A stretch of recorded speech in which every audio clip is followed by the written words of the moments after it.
की शुरुआत होती है साल 2035 से, जहां इंसानों के सारे काम रोबोट्स संभालते हैं। हर शख्स का अपना पर्सनल रोबोट है, जैसे पर्सनल सेक्रेटरी, बस थोड़ा ज्यादा मेटल वाला। दुनिया भर के रोबोट्स को 3 नियमों का पालन करना पड़ता है, जो उनके सिस्टम में फिट हैं, जैसे हमारे दिमाग में मम्मी की डांट।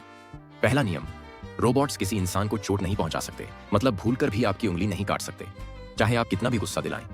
दूसरा नियम, रोबोट्स को अपने मालिक की हर बात माननी पड़ती है, बशर्ते वो बात किसी और का नुकसान न करे, यानी बॉस, पड़ोसी की खिड़की तोड़ दो नहीं चलेगा।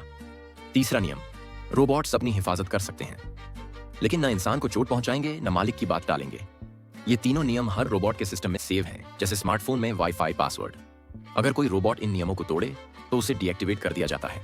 बस स्विच ऑफ, अलविदा। सारी दुनिया के रोबोट्स एक कंपनी बनाती है, नाम है यूएसआर। यूं कहें, रोबोट्स का मेड इन चाइना वाला वर्जन।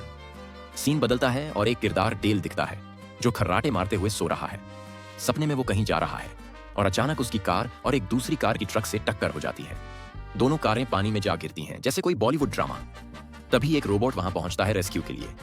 वो डेल को बचाने वाला होता है, लेकिन दूसरी कार में एक छोटी सी बच्ची है, जिसे उस रोबोट की ज्यादा जरूरत है। डेल चिल्लाता है, अरे भाई, उस बच्ची को बचा, मैं तो तैरकर निकल लूंगा। मेरा नाम डेल है, डूबने वाला नहीं। लेकिन रोबोट्स तो भावनाहीन होते हैं, बस लॉजिक के गुलाम। वो हिसाब लगाता है कि डेल के बचने की संभावना ज्यादा है, तो उसे बचाने लगता है। नतीजा, वो बच्ची समय पर रेस्क्यू न मिलने की वजह से डूब जाती है। डेल अचानक सपने से जागता है और पता चलता है कि यह हादसा असल में हुआ था। इसीलिए डेल को रोबोट से चिढ़ है, जैसे किसी को पड़ोसी के भौंकने वाले कुत्ते से। अगले सीन में डेल को एक रोबोट किसी का पर्स चुराकर भागता दिखता है। डेल सोचता है, आहा, रोबोट चोर बन गया, और उसे पकड़ने दौड़ पड़ता है, जैसे कोई हीरो। आखिरकार वो रोबोट को धर दबोचता है, लेकिन पता चलता है कि रोबोट तो अपनी मालकिन के ऑर्डर पर काम कर रहा था। मालकिन आती है और डेल को मुंह की खानी पड़ती है। वो माफी मांगकर वहां से रफूचक्कर हो जाता है, जैसे स्कूल में टीचर से डांट खाकर बच्चा। अब डेल अपने ऑफिस में है, जहां पता चलता है कि वो एक हत्याकांड जासूस है, यानी डिटेक्टिव, लेकिन थोड़ा सा दबंग स्टाइल में। उसका बॉस आता है और डांटता है, डेल, तुझे क्या हुआ है? आज तूने फिर रोबोट को पकड़ा। तुझे पता है ना, रोबोट्स कभी इंसानों को नुकसान नहीं पहुंचाते। अपनी रोबोट से नफरत वाली आदत छोड़ और कुछ काम कर। डेल हाँ हाँ करता है। तभी उसे फोन आता है कि किसी की मौत हो गई है। वो मौके पर पहुंचता है और पता चलता है कि यूएसआर कंपनी का सह संस्थापक आत्महत्या कर चुका है। डेल को यह देखकर झटका लगता है, क्योंकि उसी हादसे में जो सपने में देखा, उसका एक हाथ टूट गया था। उस वैज्ञानिक ने डेल का रोबोटिक हाथ बनाकर उसकी जान बचाई थी। मरे हुए वैज्ञानिक के पास एक होलोग्राम दिखता है, जो उसी का है। डेल पूछता है, भाई, तूने आत्महत्या क्यों की?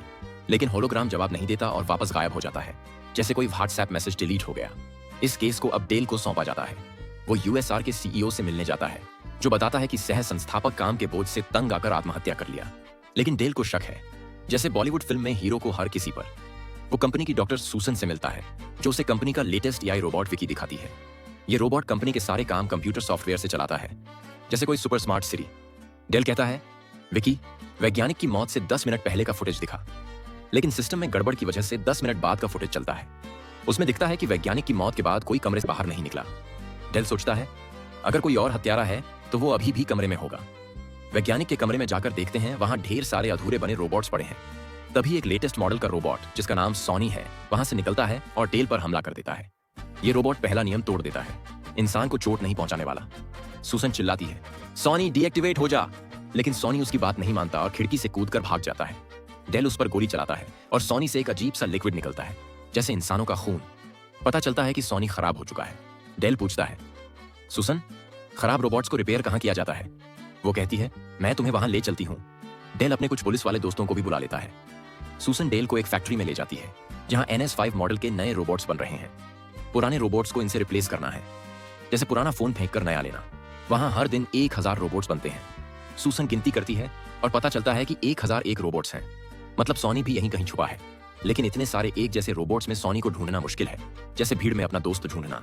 डेल एक रोबोट पर गोली चलाता है और सोनी बाहर निकल आता है।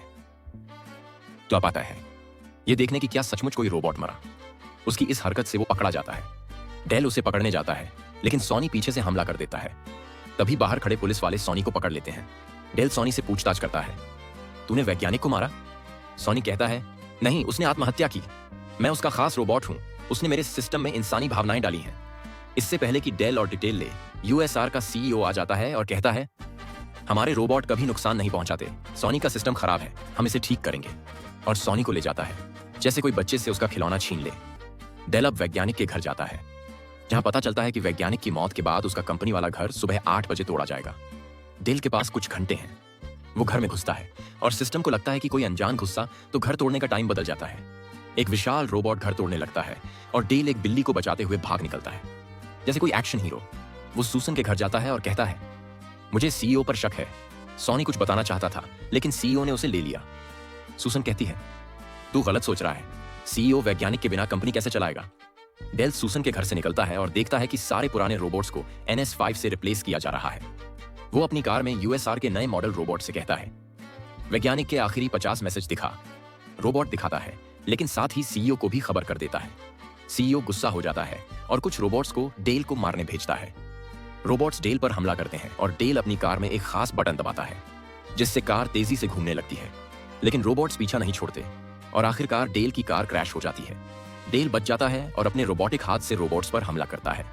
रोबोट्स उसे भी रोबोट समझकर छोड़ देते हैं, जैसे भाई तू तो हमारा वाला है। अगले सीन में डेल के बॉस और कुछ पुलिस वाले पूछते हैं, ये सब क्या हुआ? डेल बताता है, रोबोट्स ने मुझ पर हमला किया। लेकिन कोई यकीन नहीं करता क्योंकि रोबोट्स ने कभी किसी को नुकसान नहीं पहुंचाया। वो सोचते हैं कि डेल का दिमाग खराब हो गया है और उसे कुछ वक्त के लिए निलंबित कर देते हैं। डेल गुस्से में चला जाता है, जैसे कोई बॉलीवुड हीरो ड्रामेटिक एग्जिट मारता है। अब सूसन डेल के घर आती है और पूछती है, तुझे वैज्ञानिक के बारे में कैसे पता? डेल अपनी दुर्घटना और उसकी कहानी सुनाता है। सूसन उसे सॉनी के पास ले जाती है। सॉनी बताता है कि उसे सपने आते हैं क्योंकि उसमें इंसानी भावनाएं हैं। वो रोज एक सपना देखता है जिसमें ढेर सारे रोबोट्स एक पुल के सामने खड़े हैं और एक आदमी उन्हें हिदायत दे रहा है। बात चल ही रही होती है कि गार्ड्स आ जाते हैं और डेल सूसन को सीईओ के पास ले जाते हैं। सीईओ सूसन से कहता है, हमें सॉनी को डीएक्टिवेट करना होगा, ये हमारी कंपनी की बदनामी कर रहा है। सूसन को मजबूरी में हाँ कहना पड़ता है लेकिन डेल हार नहीं मानता। वो एक फुटेज देखता है जिसमें वही पुल दिखता है जो सॉनी ने बताया था। डेल वैज्ञानिक का होलोग्राम लेकर उस पुल पर पहुंचता है।